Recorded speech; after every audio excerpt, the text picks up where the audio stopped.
주님, 오늘 이 말씀을 나눌 때 말씀을 전하는 종이나 듣는 성도들 모두가 살아계신 하나님의 음성을 듣도록 역사하여 주시옵소서. 우리 주님 예수님의 이름으로 기도드립니다. 아멘. 저는 오늘 여러분과 무언가를 간절히 바라는 것, 너무나 마음이 갈급하는 것에 대해서 말씀을 나누고자 합니다. 사람에게는 보통 세 종류의 갈급함이 있다고 합니다. 첫 번째는 배고픔 혹은 목마름 혹은 잠 오는 것 이런 등 신체적이고 생물학적인 갈급함이 있습니다. 전날 저녁 식사를 좀 짜게 과식을 하면 중간에 뭐 하죠? 자다가 깨어서 물을 찾죠. 그때 그 물 한 잔이 얼마나 여러분 시원하게 합니까? 근데 물이 없으면 큰일 나죠. 요즘은 물음대가 없는데 옛날에는 그래서 어른들이 이 자리끼라고 이 물이 귀하던 때 머리맡에 물을 뒀기도 했었죠. 두 번째 갈급함은 사랑받는 것, 인정받는 것, 혹은 다른 사람에게 내가 이렇게 만족함이 되는 그런 혹은 기쁨, 이런 것에 대한 정신적, 정서적 갈급이 우리에게 있습니다. 그것 채워지지 않을 때 우울증이 오고 낙심이 오고 불안이 오는 것입니다. 세 번째는 영적 갈급함입니다. 여러분 오해하지 마십시오. 영적 갈급함은 교회가 만들어낸 게 아닙니다. 이것은 고대로부터 사람을 알고 연구한 철학자들이나 많은 사람들이 사람을 영혼을 가진 존재로 인정하고 생각하면서 사람에게 이 세 번째 갈급이 있다는 거예요. 그런데 여러분, 사실 어떤 물이나 혹은 음식이나 이런 것에 대한 어떤 신체적 갈급함은 우리가 다 경험하잖아요. 그 남자들이 화를 내는 이유의 90%가 배고파서 그렇다라는 이런 얘기도 있어요. 그 다음에 사실 사람들이 먹고 살기만 하면 이 만족을 느끼고 행복하게 느끼느냐? 아닙니다. 내가 하는 일과 나에 대한 인정과 가치가 존중받는 것, 이게 정신적, 정서적 갈급함인데 세상은 갈수록 그런 것에 목말라 합니다. 그런데 우리는 이 두 가지만 채워지면 행복하고 내 인생은 아무 문제가 없을 것이라고 생각하고 현대 사회는 그 방향으로 나가고 있습니다. 이 영적 갈급함이라는 것은 가면 갈수록 그건 마치 종교적인 사람들이나 쉽게 말하면 교회에서나 하는 얘기쯤으로 생각을 하고 무시하기도 합니다. 우리 기독교 오랜 전통에서도 이 영적인 갈급함을 영성이라고 부르기도 하고, 이 영적 갈급함을 성 어거스틴은 아주 위대한 초대교회의 스승이죠. 이분은 우리 사람 안에, 우리 안에 마음이든 영혼이든 무언가 빈자리가 하나 있다는 거예요. 그걸 영혼의 구멍이라고도 하기도 합니다. 그런데 이 빈자리는 육체적인 물질적인 어떤 욕망이나 이런 걸로 아무리 채워도, 혹은 내가 최고의 자리에 올라가고 모든 사람의 박수와 환호를 받는 이런 유명인물이 되더라도 결코 채워지지 않고 마치 소금물을 마시는 것처럼 그걸로 채워지는 줄 알았는데도 여전히 비어있는 이런 허무와 절망이 있다는 거예요. 왜? 그것은 영적 갈급함이고 영적으로만 채워지는 것이기 때문이에요. 솔로몬이 쓴 전도서에 왕으로서 모든 걸 다 누린 그 사람이 말년에 헛되고 헛되다, 이 세상의 모든 것이 헛되다고 한 그 헛됨의 고백은 바로 육체적 갈급함이 채워지고 정서적 갈급함이 채워져도 영적 갈급이 채워지지 않을 때 사람은 인생을 어떻게 후회하는지, 어떻게 좌절하는지를 잘 보여주는 고백입니다. 저는 조금 부끄러운 얘기지만 제가 저의 부끄러운 얘기를 한두 번 한 게 아니니까 용기를 가지고, 저는 이 영혼이나 영적인 갈급함에 대해서, 이 중요성에 대해서 제가 아주 크게 깨닫게 된 계기가 있는데, 그게 기도하다가 그런 게 아니고 TV를 보다가 그런 적이 있어요. TV를 보다가. 여러분, 김태원이라는 가수를 아시죠? 몰라도 됩니다. 국민 할매라고 이런 별명이 붙어서 한 10여 년 전에 굉장히 인기였던 그런 분이에요. 이분이 부활이라는 이 락밴드 그룹을 만든 리더예요. 그런데 이 김태원 씨가 아니고 그 부활이라는 그룹의 2대 이 보컬, 이 노래하는 가수였던 박완규라는 사람이 있습니다. 제가 이걸 하면서 이거 이름을 내가 왜 얘기하나, 하여튼 잊어버리세요. 근데 이 박완규도 꽤 유명한 사람입니다. 이 사람이 그냥 한 10여 년 전에 얼마나 노래를 잘하는지 이러면 사람들이 그냥 제가 비명 지른 게 아니고 노래를 한다고 한 겁니다. 그런데 이 박완규 씨가 오랜 방황 끝에 다시 인기였고 히트치면서 이 박완규를 인터뷰하는 중에 얘기가 나왔어요. 그 사회자가 어떻게 그 오랜 기간 동안 방황하다가 거의 이렇게 사라졌다가 다시 이렇게 인기를 얻게 되느냐, 노래를 하게 된 계기가 뭐냐, 자기 어려움을 쭉 얘기하면서 이 박완규 씨가 김태원 씨 얘기를 합니다.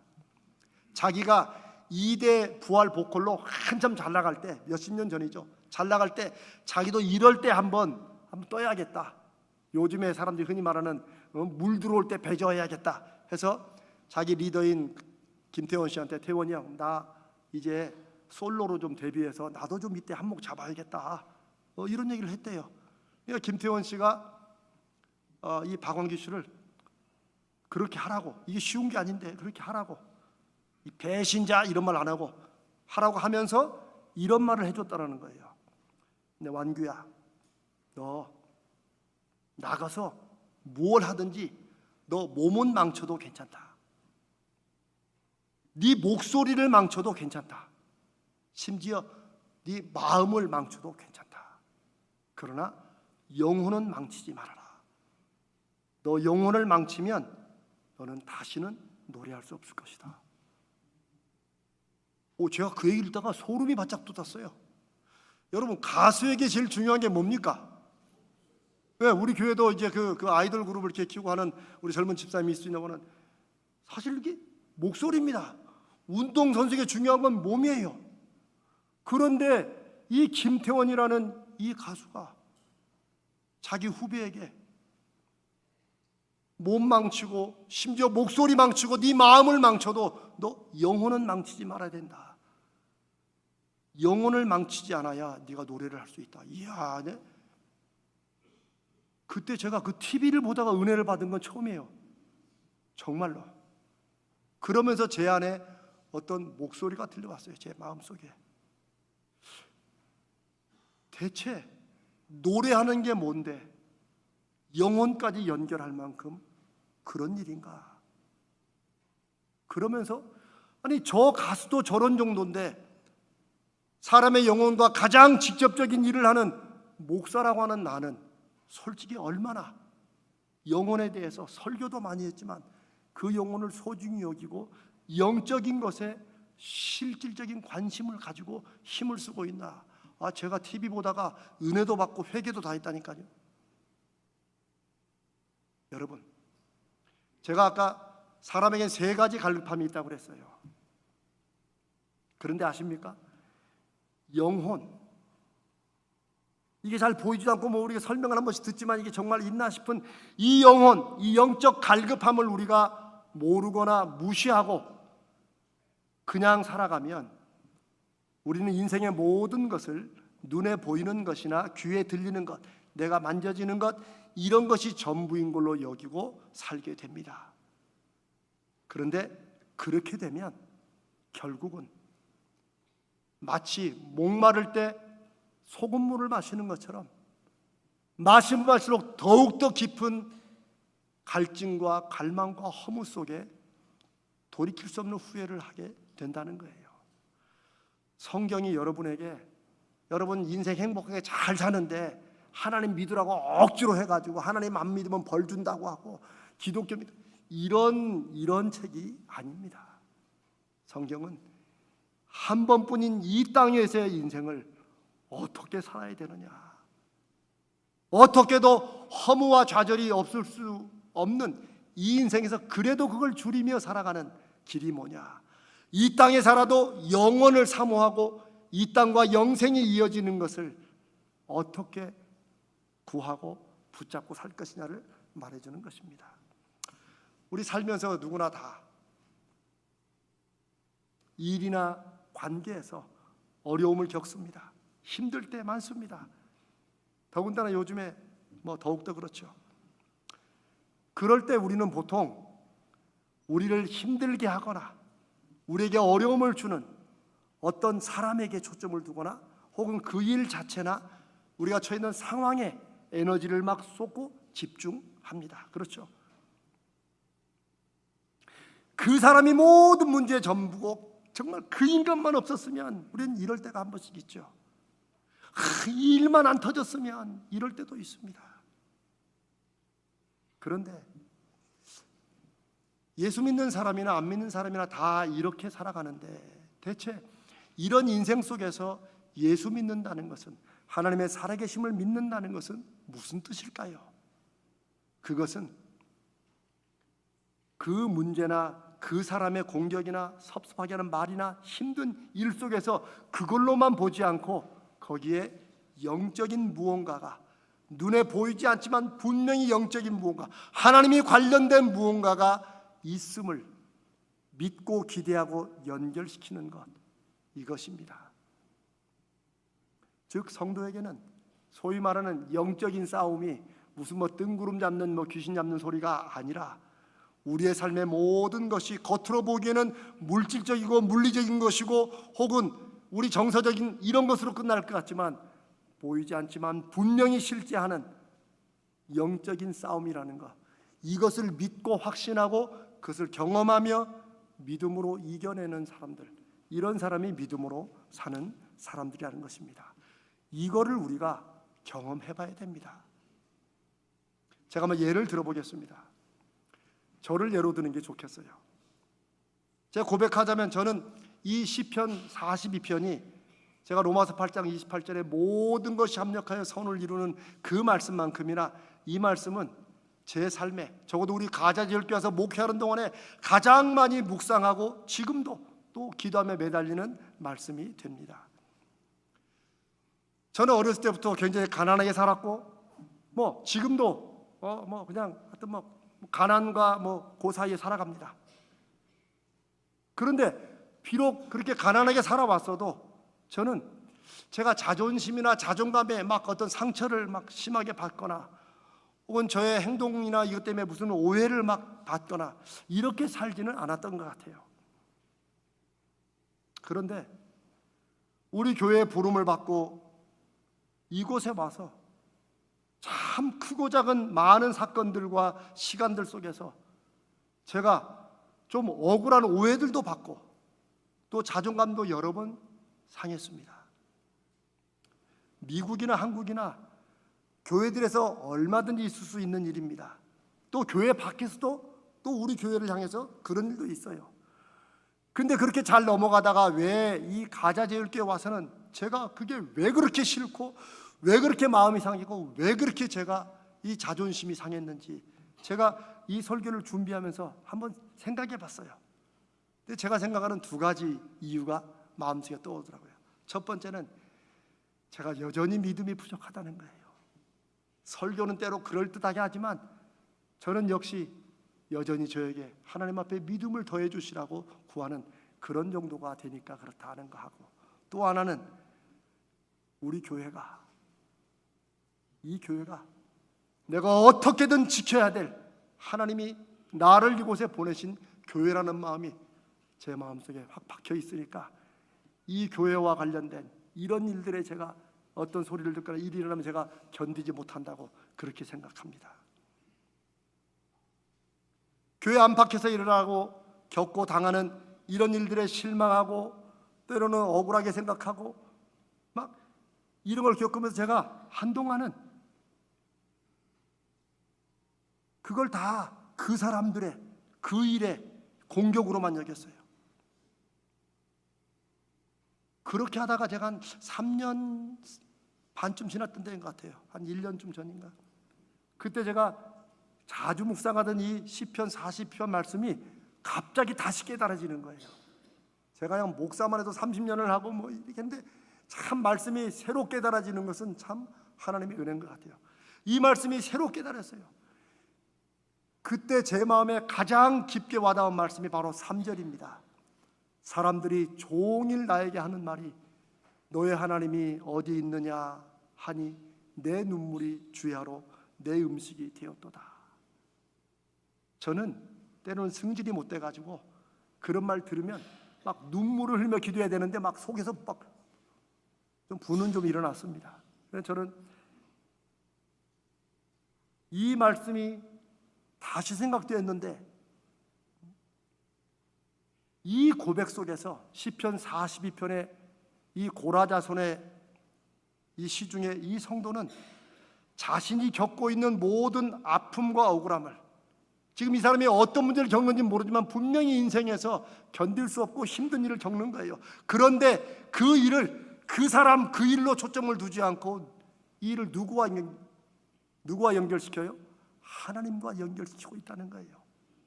하나님과 관련된 믿음의 문제로 자기 문제를 다시 보고 있다는 것입니다. 지금 시편의 이 성도를 괴롭게 하는 문제는 무슨 신앙의 문제가 아니에요. 뭐 그런 것도 있을 수 있겠지만 지금 이 성도는 살면서 사람들에게 받은 상처나 무시나 고통을 호소하고 있는 거예요. 여러분, 저도 그랬고 많은 성도들이 성경 속 인물들이 겪는 문제나 고통을 다 어떤 신앙적인 문제, 그래서 하나님과 이렇게 하나님 잘 믿으면 돼, 이런 정도로 미리 대답을 가지고 그렇게 성경을 읽습니다. 그러니까 아브라함이 겪었던 문제, 야곱이 겪었던 문제나 고통들이 전혀 내가 지금 인생에 겪는 이런 문제와 연결이 안 돼요.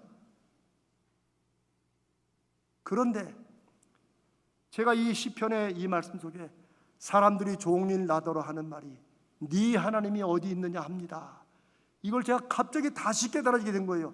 이게 여러분 지금까지 뭐 짧게는 몇 년, 길게는 몇십 년 뭐 평생을 신앙생활 하면서 여러분들에게 야, 너 하나님 믿는다더니 너 어떻게 그 정도밖에 안 되냐? 너 하나님이 살아계신다며 한번 믿음의 증거를 한번 내봐. 이런 식으로 이 시편의 3절처럼 이렇게 여러분에게 공격하고 힘들게 했던 적이 몇 번이나 있어요, 인생에. 거의 없을 겁니다. 저도 목사로 살지만 누가 와서 목사님 하나님이 살아있다면서 뭐 왜 이런 얘기를 한 번도 한 적이 없어요. 무슨 말이냐면요, 예수 믿는 사람이나 안 믿는 사람이나 인생에서 겪는 문제는 다 비슷비슷해요. 다 섭섭하고 상처받고 실망하고 화나고 억울하고 다 그런 거예요. 그런데 이 시편의 성도는 그 문제를, 남들도 다 겪는 문제를 누구와 연결시켜요? 하나님과 연결시켜서 그 사람들이 하는 모든 공격과 말들과 상처 주는 그런 행동들과 이런 것들을 저들이 나에게 네가 믿는 하나님이 어디 있느냐라고 질문하는 것으로 그렇게 듣는다는 거예요. 여러분, 제 지금 말이 이해가 되십니까? 이렇게 바꿀 수 있어야 돼요. 그래야 저 인간이 나한테 저런 말을 하고 어떻게 나를 무시하고 그 사람과 연결돼서 그 사람에게 헛된 에너지를 쏟지 않는다는 거예요. 제가 목사만 쏟치니까도 그렇게 했어요. 너무너무 싫은 거예요. 아주 제가 그랬는데 이 말씀이 새롭게 깨달아지면서 그들이 나에 대해서나 우리 교회에 대해서나 하는 이 모든 말들이 이게 너 하나님 믿는다면서 너 하나님이 살아계시면 그리 되겠냐? 라고 하는 질문이구나, 이렇게 받도록 한다는 것입니다. 사랑하는 여러분, 인생을 사는 저와 여러분이 예수 믿으면 남들이 겪는 문제 안 겪고 좀 좋은 문제만 이렇게 겪기를 바라지만 우리는 다 겪습니다. 때로는 제가 그랬죠. 기도하려고 작정하고 기도하는데 문제가 더 일어나. 저도 그런 적이 많았고 여러분도 그래서 실망한 적도 많을 거예요. 그런데 이 시편의 이 성도는 개인적인 일이나 인간적으로 그것을 붙잡고 이해하고 해결하려고 하지 않는다는 거예요. 하나님께 호소하고 있다는 거예요. 이게 중요합니다. 믿음으로 사는 것은 신앙적인 일들이나 종교적인 문제 이런 것들로 공격받는다는 게 아니에요. 우리 자녀들에 대해서, 우리 가정 살아가는 거에 대해서, 남편, 아내, 직장에 대해서 이런 것 때문에 공격받아요. 이런 것 때문에 손가락질 받고, 이런 것 때문에 은근히 비웃음 받아요. 똑같아요. 그러나 예수 믿는 사람들은 그 일을 어떻게 들어요? 하나님 살아계시는데, 하나님의 자녀인 내가 저 사람들에게 이런 소리를 들으면 어떻게 하겠습니까? 이렇게 가는 것이 하나님이 우리에게 바라시는 것이고, 우리가 이 세상을 살면서 우리의 삶의 모든 것을 하나님과 연결하며 실제적이고 사실적으로 일하시고 역사하시는 하나님과 함께 산다는 의미인 것입니다. 사도 바울이 에베소서에서 우리의 싸움은, 우리가 살아가면서 겪는 모든 갈등과 힘써야 될 싸움은 혈과 육의 싸움이 아니다.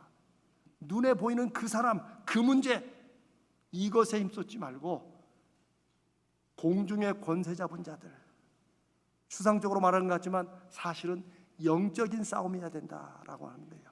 초점을 잘 맞춰야 된다는 거예요.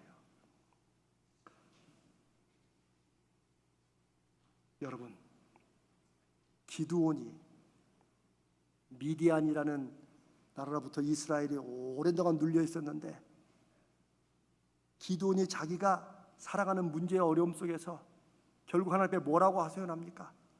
왜 먹을 것은 이렇게 주십니까? 라고 하지 않고, 하나님이 살아계신다면 이 모든 일이 어떻게 우리에게 일어납니까? 라고 얘기를 하잖아요. 바로 그 얘기를 이 시편에서는 사람들이 종일 나더러 하는 말이 네 하나님이 어디 있느냐라고 묻습니다.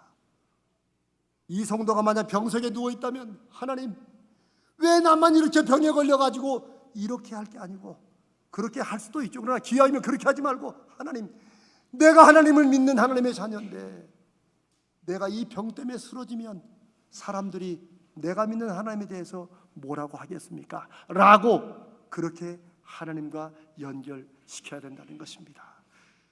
여러분들은 그렇게 해야 된다고 말하는 게 아니고, 그렇게 하는 것이 하나님을, 살아계시고 역사하시는 그 하나님을 우리 인생에 개입시키고 하나님이 역사해 주시라고 구하는 진짜 기도고 믿음 생활이라는 것입니다.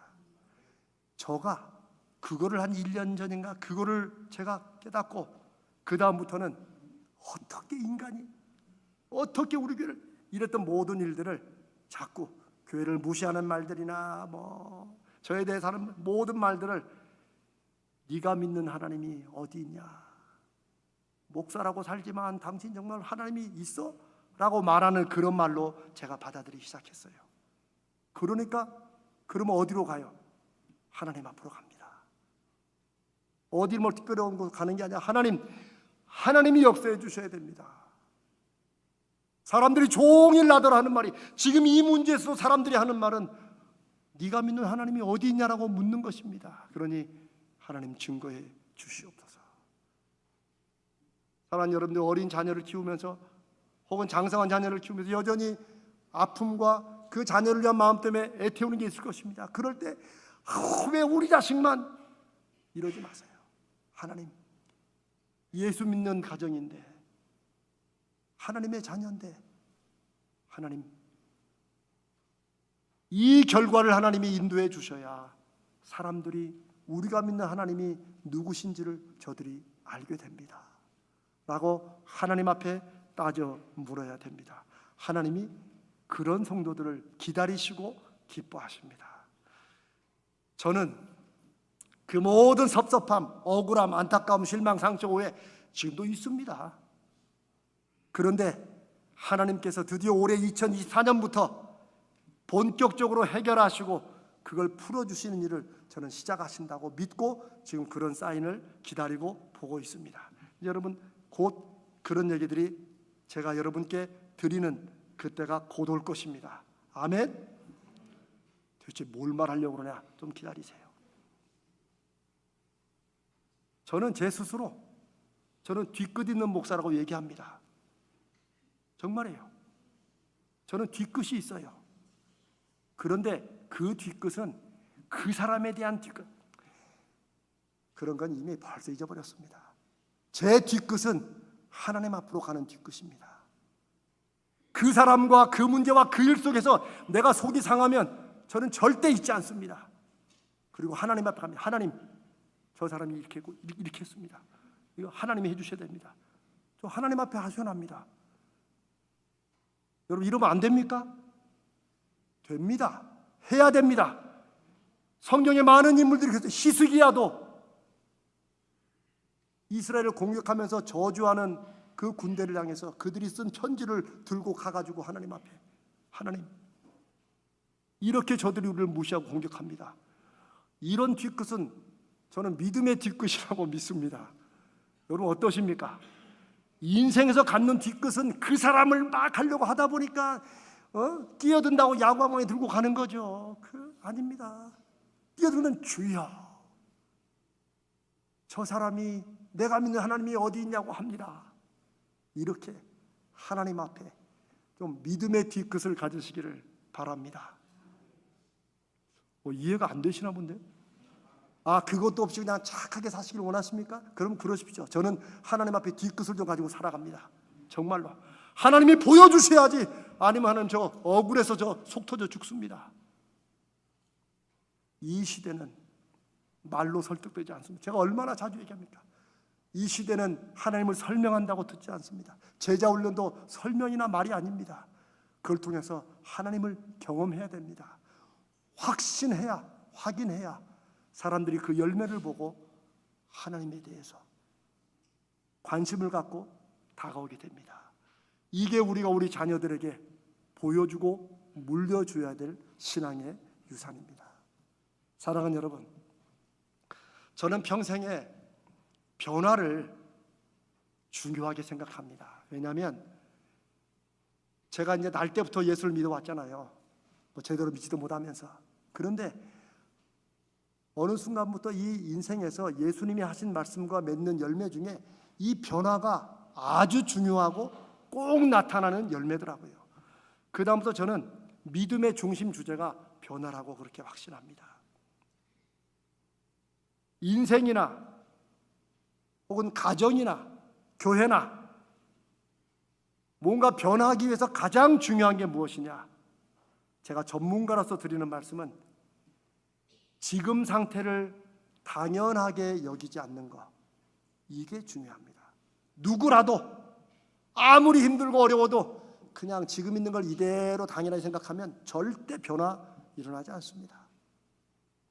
지금 상태를 당연하게 여기거나 받아들이지 않는 것, 좀 불평을 해도 거룩한 불평, 뭐가 그렇게요? 하나님과 연결시키는 불평으로 그렇게 나가야 됩니다. 그래야 내 삶의 변화가 시작됩니다. 나는 더 나은 인생을 살 수 있는 사람이고 나는 더 나은 대접을 받을 자격이 있는 사람이다. 왜요? 하나님의 자녀이기 때문입니다. 예수 그리스도가 십자가의 죽으심과 부활로 여러분을 주님의 자녀로 삼은 사람들이기 때문입니다. 한국교회는 그걸 너무나 교회 다니는 것으로만 너무 쉽게 생각해가지고 예수 믿는 사람의 거룩한 자존감이 없어요. 그게 있어야 하나님 앞에 사람들이 종일 나더러 네가 믿는 하나님이 어디 있냐라고 묻습니다. 그러니 하나님 이거 역사해 주셔야 됩니다 라고 나갈 수 있는 것입니다. 이런 예를 들기 그렇지만 여러분, 남편에게 학대받는 아내들이 지금도 있습니다. 그런데 만약에 그 아내가 눈 시퍼렇게 붓고도 아유 뭐 팔자지 뭐, 아유 뭐 나만 그러나, 사람 사는 게 다 그렇지, 이런 분은 절대 못 벗어납니다. 그 안에서 여전히 학대받으며 살아가고 하나님 앞에 기도도 하면 어떤 기도를 하는지 모르겠어요. 사랑하는 여러분, 우리가 하나님의 자녀이기 때문에 주님의 교회를 이루는 영적인 가족이기 때문에 문제 앞에서 우리를 괴롭히거나 공격하는, 우리를 어떻게든 우리 눈에 피눈물을 뽑아서 자기들의 배를 채우려는 이 세상의 사람들 앞에서, 현재 상황 앞에서 주저앉고 포기해서는 안 됩니다. 왜요? 우리는 하나님의 백성이요 자녀이기 때문입니다. 우리를 통해서 하나님은 하나님이 어떤 분이신가를 이 세상에 사람들에게 보이길 원하는 그런 사람들입니다. 그래서 제가 여러분들에게 여러분 잘 돼야 된다고 말하는 거예요. 잘 돼야 됩니다. 왜요? 우리 때문이 아닙니다. 하나님 때문입니다. 잘 안 되거든 하나님께 따져 물어야 돼요. 하나님, 대체 어떻게 하시려고 저를 이렇게 힘들게 하십니까? 이게 믿음의 사람입니다. 그러나 예수 믿는 사람들이 계속해서 눈에 보이는 사람들과 싸우다 보면 그냥 지치고 쓰러지는 것입니다. 사랑하는 여러분, 몇 년 전 당회에서 이런저런 얘기를 하다가 이런저런 이유로 교회를 떠난 분들 얘기가 좀 나왔어요. 분위기가 좀 착잡했어요. 그때 한 장로님이, 목사님 저는 신경 안 씁니다. 오히려 나중에 그분들이 후회할 그런 교회가 되는 게 더 중요하다고 생각합니다. 저와 모든 장로님들이 고개를 끄덕거리고 저는 그때 너무나 마음에 힘이 됐어요. 그리고 그때부터 그걸 기도 제목으로 삼습니다. 여러분 인생도 마찬가지입니다. 우리가 살면서 우리 인생이 어떤 모습으로 살아가는지 우리보다 더 관심을 갖고 계시는 분은 하나님이십니다. 우리가 우리 자녀들에서 애를 태우고 잘 키우려고 애쓰지만 우리들보다 더 우리 자녀를 제대로 잘 키우고 싶은 분은 우리 주님이십니다. 그러니 눈에 보이는 것, 사람들, 현상 여기에 매이지 말고 이것에만 모든 걸 쏟지 말고 살아계시고 역사하시는 그 하나님께 이 문제와 일을 들고 나가는 저와 여러분 되시기를 축복합니다. 그게 믿음으로 산다는 것입니다. 그게 시편 42편에 하나님이여 사슴이 시냇물을 찾기에 저렇게 갈급한 것처럼 내 영혼이 하나님을 찾기에 갈급합니다. 대체 하나님 어디 계십니까? 이 목사가 저렇게 하나님 살아계신다고 5년째 그러는데 하나님 왜 하나님은 내 인생에, 내 가정에는, 내가 하는 일에는, 내 기도에는 왜 안 나타나십니까? 라고 그렇게 따져 물으셔야 됩니다. 그래서 제가 여러분에게 이제부터는 모여서 기도하자고 제가 억지로 닥달한다고 그랬죠. 그래서 4월 달부터 제가 이걸 깨닫고 그냥 기도하자고 이러면 닥달하는 거예요. 집에서 혼자도 기도 잘하시겠죠. 그러나 한 달에 한 번 정도는 금요일 날 나오세요. 함께 기도할 때 힘도 되고 서로에게 하나님이 많이 모여야 응답하시는 건 아니지만 우리가 기도에 힘을 얻고 그 기도로 붙잡고 인생을 살 수 있기 때문입니다. 여러분 제 말을 꼭 마음에 새기시고 하나님이 여러분이 주시는 말씀으로 들으셨으면 좋겠습니다. 우리 기왕 기도하는 거 한 달에 한 번씩은 같이 나와서 기도해 봅시다. 정말 하나님이 살아계시나 안 계시나, 하나님이 내 인생에 지금 이 말씀처럼 정말 일하시나 안 하시나, 저는 우리 가자지을교회에 보내신 하나님의 뜻을 그것으로 믿고 있습니다. 하나님이 그 증거를 보여주시면 하나님이 이 목사를 쓰시는 거고, 아니면 큰일 나는 거죠.